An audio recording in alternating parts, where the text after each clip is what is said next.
Good morning. This is Angela with the Cup of Tea on Monday, August 1st, 2011. Yay, I got that right. I keep on saying July. We're in a new month. Yay, new month, August. One of my favorite months because some of my favorite people are born in this month. But anyway,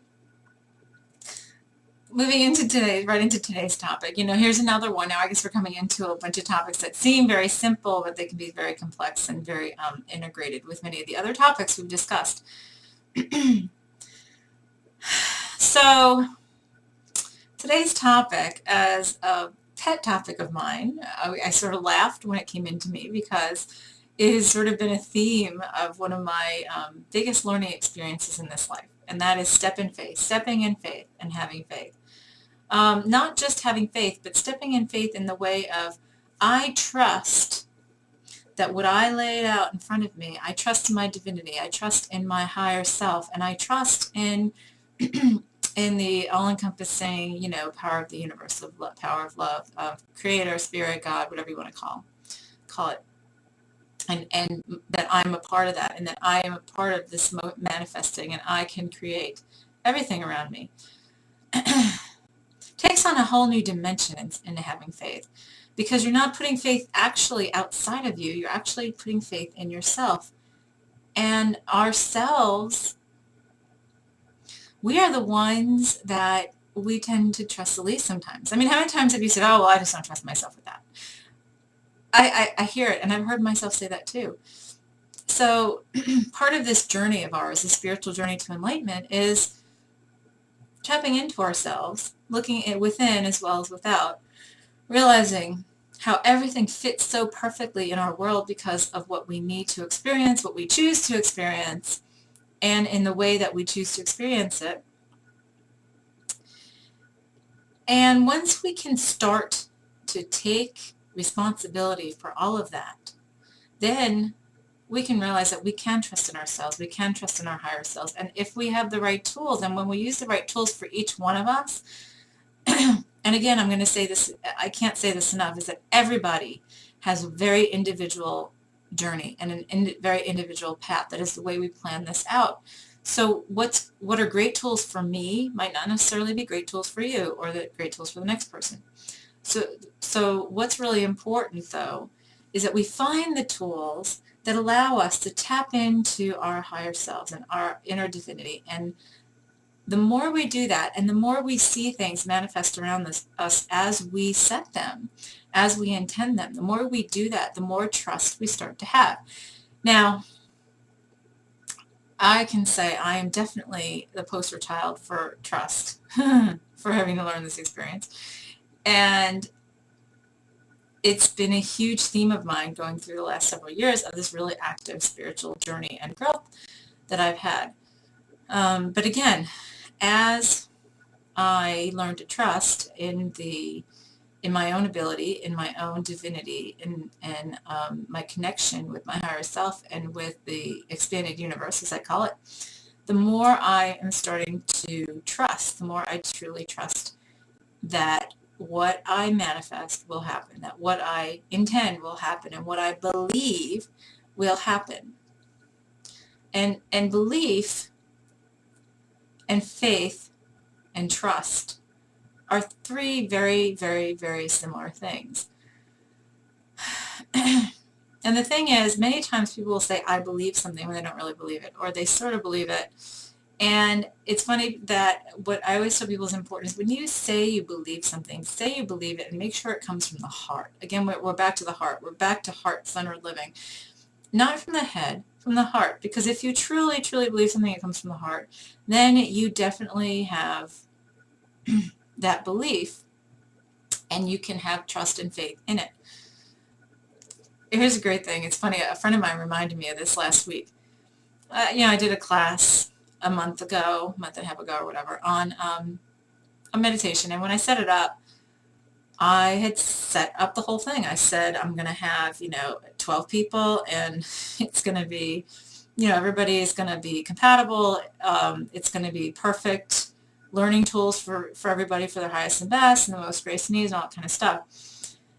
And this particular friend had taken the class, and when she signed up for it, she asked me, she goes, well, how many people, and at that time we only had like 3 people signed up, and she said, well, how many people do you think? And I said, oh, there'll be 12 people. We'll have 12 people in the class. And she's like, okay. And that was like probably 3 weeks before the class, and she showed up, and the entire room was full. We had 12 people, and it was exactly as I had intended, exactly as I had set it out. And she was pretty amazed. And she brought this up to me in conversation last week. She goes, it's just amazing that the more you can trust, the more you manifest. She goes, like that, like when I asked you how many people were in the class, and you just told me matter-of-factly, like 12. And she goes, and I showed up, and there were 12, and it was exactly the way she said. And the class ran perfectly, and you ran perfectly on time.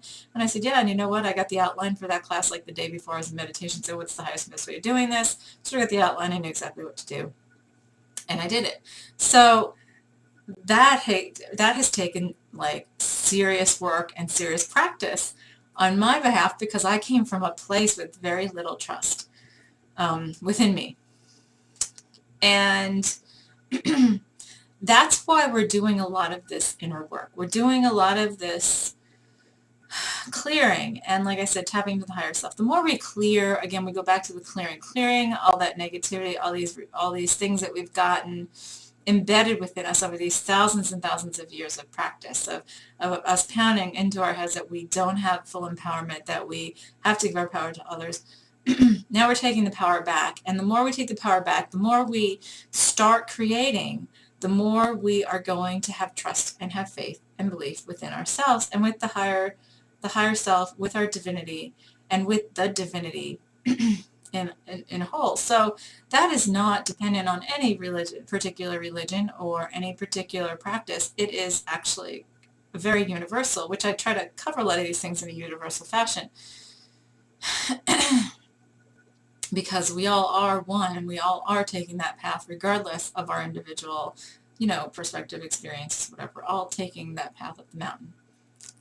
So should I say it? To Earth 2.0? Anyway,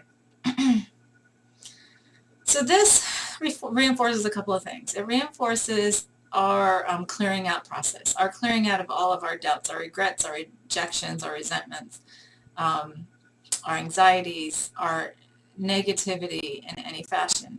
And again, I cannot reinforce it enough on how the more we work on that, the clearer we get, and then the more clear and clean and immediate our manifesting, our creation becomes. Because all of those negative emotions can create doubt.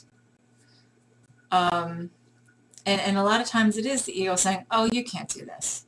You can't do this. So what does that do? Right there, you just created it for yourself. And a lot of people are still, they do come to me and they say, well, I can't, what happens if that comes up, and how do I get out of that? And well, yeah, you work on that more and more. But the first step, which is very, very important, is recognizing that thought comes up. So when it comes up, you can say, oh, wait, that's a belief. That's a belief. Let me clear that out. Let me release it using whatever tools work for you. And once you release it and that belief is gone, again, we go back to this childlike wonderment and the childlike belief. If we can go back to believing that everything is possible, that sounds simple again, but it takes a lot of work in our world right now. So, like I said, it's funny because to go back to, I was on Pilot Mountain in North Carolina. I want to say a year ago. I can't even remember anymore. With a friend of mine, and Pilot Mountain is an energy vortex point. It's up north of Winston-Salem, about 2-hour drive from where I live. And it's not a really imposing mountain, but there are some very interesting energies there. It's very condensed. It's like what they call an energy vortex kind of point. Very clear in getting messages in there. And like this big message to me was step in faith. And I'm like, really? Come on. Can I have something more complex than that? And I got some other stuff too, but I just sort of had to laugh. But you know what? It kept on coming back to me and coming back to me and coming back to me. Stepping in faith is such a huge lesson for us, because once we can step in faith, we can create anything. When we can believe in ourselves and believe in our divinity, believe in the divinity, and believe in the expanded universe and what we can do and that we can do everything, that's when we're going to make the fastest progress all the way up to the top of that mountain. So in closing, this week, I want you to think about what it is that you're limiting yourself and what it is that you're not having faith in yourself or within your situation. Because if you don't believe in something that's in your surroundings, that means you don't believe, that does equate back to you don't believe in yourself, because then you don't trust yourself to manifest exactly what it is you want around you. So think about that.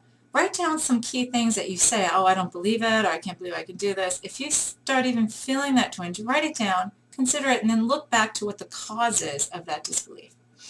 So anyway, that's it. Have a great week. We'll talk to you Thursday. This is Angela with a Cup of Tea.